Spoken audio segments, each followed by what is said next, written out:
എന്താ നിനക്കൊന്നും അറിയില്ലേ? അറിയാം. അവൾക്ക് അങ്ങനെ പ്രത്യേകിച്ചൊരു ഇഷ്ടമുണ്ട്. പക്ഷേ അവൾ അതിര് വിട്ടിട്ടൊന്നും. എനിക്കറിയാം എന്റെ കുട്ടിയെ.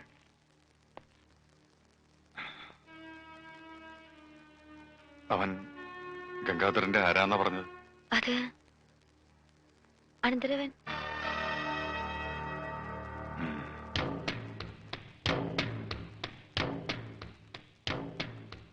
തന്റെ അനന്തരവൻ എത്ര കാലമായിട്ട് തന്റെ കൂടെ ഉണ്ട്? ഒരു 30 വർഷമായിട്ട് എന്റെ കൂടെ ഉണ്ട്. അപ്പോ അവൻ എത്ര വയസ്സായി? ഒരു 27-28, അതിൽ കൂടില്ല. കണക്കുകളൊന്നും ശരിയാകുന്നില്ലല്ലോ ഗംഗാര. പേടിച്ചിട്ടാ. പണ്ട് എനിക്ക് അങ്ങനെയാ, പേടിച്ചെനിക്ക് കണക്കേറ്റി പോകും. പ്രായത്തിന്റെ കാര്യത്തിൽ നമ്മൾ തമ്മിൽ കണക്ക് പറയണ സാബിന് എന്ത് മതിപ്പ് തോന്നുന്നു അതിൽ ഉറപ്പിക്കാം. പോരെ? പോരാ, എനിക്ക് അവനെ കുറിച്ച് എല്ലാം അറിയണം. അവന്റെ അച്ഛനും അമ്മയൊക്കെ. അത് മാത്രം ചോദിക്കരുത് സാബ്, പറയാൻ എനിക്ക് വാക്കുകളില്ല. അത് വിടും. അവന്റെ അച്ഛനും അമ്മയും ഒക്കെ ഞാനാണ്. അവൻ എന്താണ് പ്രശ്നം ഉണ്ടാക്കിയത് സാബ്? എന്റെ സഹോദരിയെ കുറിച്ച് അറിയാലോ. അവൾക്ക് ആലോചനകളൊക്കെ ധാരാളം വരുന്നുണ്ട്. ഒക്കെ സ്വത്ത് മോഹിച്ചു വരുന്നവരാ. സ്വത്ത് കൈക്കലായാൽ അവൾ അവർക്കൊരു ഭാരവും. അവളെപ്പോലെ എന്തെങ്കിലും കുറവുള്ള ഒരാളാണ് വരുന്നതെങ്കിൽ അവർ പരസ്പരം ഭാരമാവില്ല, സന്തോഷത്തോടെ സ്നേഹത്തോടെ ജീവിക്കും. ഇപ്പോ താനൊന്ന് മനസ്സ് വെച്ച സംഗതി കൊള്ളാം. പക്ഷെ ഇതേ കുറവുള്ള ഒരാൾ കണ്ടുപിടിക്കാന്ന് പറഞ്ഞ എനിക്കാണെങ്കിൽ പഞ്ചാബിൽ യാതൊരു കണക്ഷനും ഇല്ല. ആകപ്പാടെ പരിചയമുള്ള സാബ. സാബിന്റെ പരിചയത്തിൽ ആരെങ്കിലും ഉണ്ടോ? ഉണ്ട്. പഞ്ചാബിലല്ല, ഇവിടെ. തന്റെ അനന്തരവൻ. അവനെ ഞങ്ങൾക്ക് തന്നൂടെ? ഞാൻ ജനിച്ചു വളർന്ന മണ്ണിതാ. പഞ്ചാബിയെന്നോ മലയാളിയെന്നോ ഞാൻ വേർതിരിച്ച് കണ്ടിട്ടില്ല. സാബ് പറയുന്നത് ഈ കല്യാണം? അതെ, ആലോചിച്ചിട്ട് പറഞ്ഞാൽ മതി. എന്നോട് ചോദിക്കാണ്ട് എന്റെ കല്യാണം നടത്താൻ അയാൾ ആരാ? നിന്റെ അമ്മാവൻ. അമ്മാവൻ മണ്ണാങ്കട്ട. എന്റെ കല്യാണത്തിന് എന്റെ സമ്മതം വേണ്ടേ? പക്ഷെ നിന്നോട് സമ്മതം ചോദിച്ചാൽ നീ കേൾക്കൂലല്ല. കേട്ടാ തന്നെ മിണ്ടേയില്ല. അതുകൊണ്ട് ഞങ്ങളൊക്കെ തന്നെ അങ്ങോട്ട് തീരുമാനിച്ചു. രമണ, നിങ്ങൾക്ക് ആർക്കും എന്റെ ഗൗരവം മനസ്സിലാവുന്നിട്ടാ? ഇനി എന്ത് മനസ്സിലാക്കാൻ? മിണ്ടാതിരുന്ന ഓട്ടോമാറ്റിക് ആയിട്ട് നിന്റെ കല്യാണം നടക്കും. മിണ്ടാ ഓട്ടോമാറ്റിക് ആയിട്ട് നിന്റെ മരണവും നടക്കും. ഇതിൽ ഏത് ഓട്ടോമാറ്റിക് വേണം നീ തീരുമാനിക്കും.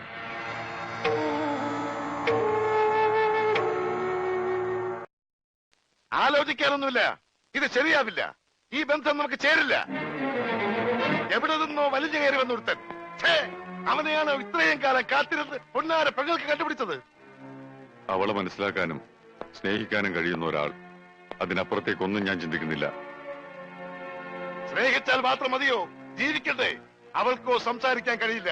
കെട്ടുന്നവനും സംസാരിക്കാൻ കഴിയില്ലെങ്കിൽ അവരെങ്ങനെ ജീവിക്കും? എന്റെ ഈ നാവില്ലേ, അതവർക്ക് വേണ്ടി സംസാരിക്കും. എന്റെ ഈ കാതുകളില്ലേ, അതവർക്ക് വേണ്ടി കേൾക്കും. നിനക്ക് എടാ, ഈ വീട്ടിൽ ആരെങ്കിലും ഇവരെ തെറ്റ് ചെയ്താൽ നീയാണ് അവരെ ശിക്ഷിക്കുന്നത്. ഒരക്ഷരം പോലും എതിര് പറയാതെ ഞാനും അത് അനുസരിച്ചിട്ടുണ്ട്. ഇപ്പൊ തെറ്റ് ചെയ്യാൻ പോകുന്നത് നീയാണ്. നീ അനുഭവിക്കും. ഈ മനീന്ദ്ര സിംഗ് ആണ് പറയുന്നത്. നീ ഒരുപാട് അനുഭവിക്കും. അനുഭവിച്ചോളാം, എതിർക്കില്ല. ഈ സ്വത്ത് മുഴുവൻ ചാച്ചാജിയുടേതാണ്. ഒക്കെ തിരിച്ചേൽപ്പിക്കാം. ഇവിടെ നിന്ന് ഇറങ്ങിത്തരാം. ഈ പന്തലിൽ വെച്ച് അവളുടെ കല്യാണം നടത്താനുള്ള സാവകാശം മാത്രം കിട്ടിയാൽ മതി എനിക്ക്. നീ എന്താ പറഞ്ഞത്?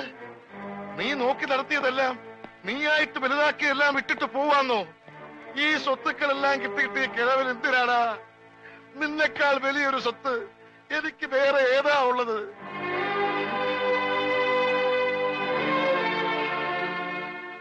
നമുക്ക് ചതുവ് പറ്റിക്കൂടാ. നമ്മുടെ മോക്ക് ചതുവ് പറ്റിക്കൂടാ.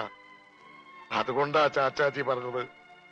ഇല്ല ചാച്ചി, അവൻ നമ്മളെ ചതിക്കില്ല, എനിക്കുറപ്പാ.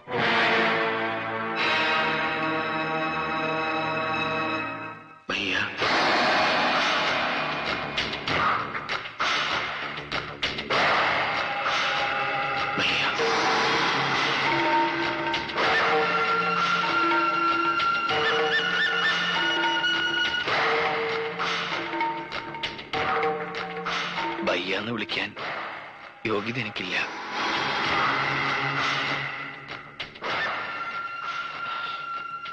ഇത്രയും നാളും ഞാനൊന്നും കേൾക്കാതിരുന്നതാ, ഒന്നും മിണ്ടാതിരുന്നതാ. എന്റെ ഗതികേടും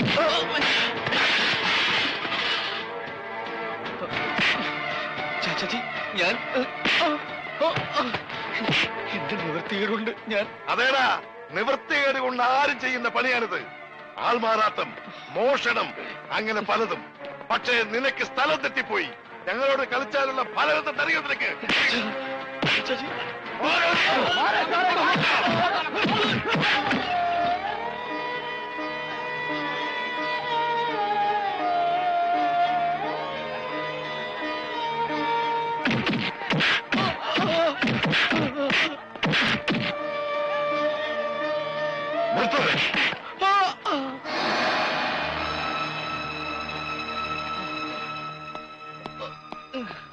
ഇപ്പൊ മനസ്സിലായില്ലേ ഇവന്റെ തലനിറം?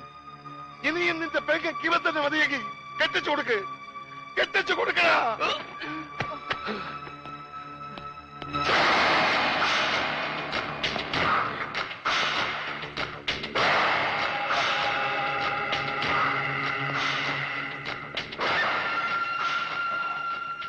എന്റെ പെങ്ങൾക്ക് നിന്നെയാണ് ഇഷ്ടമെന്ന് പറഞ്ഞപ്പോ നിനക്കെങ്കിലും വയ്യാന്നൊന്ന് വിളിക്കാൻ കഴിഞ്ഞെങ്കിലെന്ന് ഞാൻ ആഗ്രഹിച്ചു, പ്രാർത്ഥിച്ചു. ഇപ്പൊ ഞാൻ ആ വിളി കേട്ടത് ഒരു കൊള്ളന്റെ നാവിന്നാണ്. പറയൂ, എന്തിനു വേണ്ടിയായിരുന്നു ഇതൊക്കെ? വയ്യ, എന്നോട് ക്ഷമിക്കണം. ക്ഷമിക്കാം, എന്നോട് ചെയ്തൊക്കെ ക്ഷമിക്കാം. പക്ഷെ എന്റെ പെങ്ങളുടെ മനസ്സിലിടം കിട്ടാൻ വേണ്ടി അവളെ നീ വിശ്വസിപ്പിച്ചില്ലേ? സംസാരിക്കില്ല എന്നും കേൾക്കില്ല എന്നും. ആ ചതി ഞാൻ പൊറുക്കില്ല. ഇനി നീ സംസാരിക്കില്ല ഒരിക്കലും. നിങ്ങൾക്ക് എന്നെ കൊല്ലാം, അതിന് അവകാശമുണ്ട്. ഏത് വേദനയും ഞാൻ സഹിക്കാം. പക്ഷേ ഇപ്പൊ പറഞ്ഞില്ലേ അവളെ ഞാൻ ചതിച്ചു എന്ന്, അത് ഞാൻ സഹിക്കില്ല. ഒരു നോട്ടം കൊണ്ട് പോലും ഞാൻ ചതിച്ചിട്ടില്ല. അവൾക്ക് എന്നെ കുറിച്ച് എല്ലാം അറിയാം. അവൾക്കറിയാവുന്ന പോലെ എന്നെ ലോകത്ത് മറ്റാർക്കും അറിയില്ല. നീ പറഞ്ഞത് സത്യമാണെങ്കിൽ, അവളും കൂടി ചേർന്നാണ് എന്നെ വെട്ടിയാക്കിയതെങ്കിൽ ഇനി എനിക്ക് അങ്ങനെ ഒരു പെങ്ങളില്ല. വയ്യ, അവളെ ഉപദ്രവിക്കരുത്. അവൾ ഒരു തെറ്റും ചെയ്തിട്ടില്ല. വയ്യ അറിയണം, സംഭവിച്ചെല്ലാം വയ്യ അറിയണം.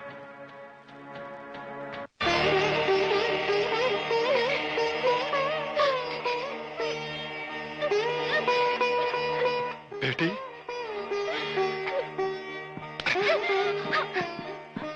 എന്താ ഇത്? നോക്ക്, നീ ഒരു തെറ്റും ചെയ്തിട്ടില്ല. നീ ഒരാളെ സഹായിച്ചു. ഈ വീടിന് മുന്നിൽ വന്ന് കരഞ്ഞിട്ടുള്ളവരെയെല്ലാം നമ്മൾ സഹായിച്ചിട്ടുണ്ട്. അതേ നീയും ചെയ്തുള്ളൂ. നിന്റെ ഇഷ്ടം ഏതാണോ അതേ നടക്കൂ. നിന്റെ സന്തോഷത്തൊക്കെ വലുതായിട്ട് ഈ പയ്യക്ക് വേറെ എന്താ ഉള്ളത്?